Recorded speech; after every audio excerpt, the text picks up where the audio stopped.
Елімізде жаппай коронавирусқа қарсы екпе ектіріп жатыр. Бүгін мен вакцина салдырттым. Саналы, сауатты түрде келдім. Өзім үшін вакцина салам деп шешімге келдім. Жан сақтау үшін, балаларымызды аман алып қалу үшін, індет ары қарай тарамас үшін отбасым бәрі алды. Мен бүгін келдім.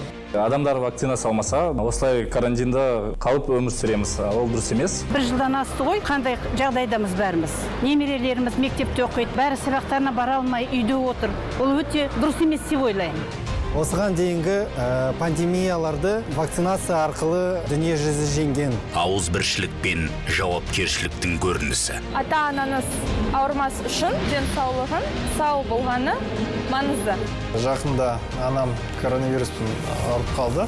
Бұл менің үшін бір триггер сияқты болды. Сол үшін біз бірігіп, оны жеңу керекпіз бұл вирусты. Вирусқа қарсы қоғамның күресі. Ешкім қорықпай вакцинацияны алып, еліміздің денсаулығын мықты қылып, алға баса беруге жазсын. Біз ол дертті тезірек жеңеміз. Қалыпты өмірге қайта ораламыз. Деннің саулығы, жанның саулығы. Екпе ектіріп, қалыпты өмірді бірге қалыптастырайық.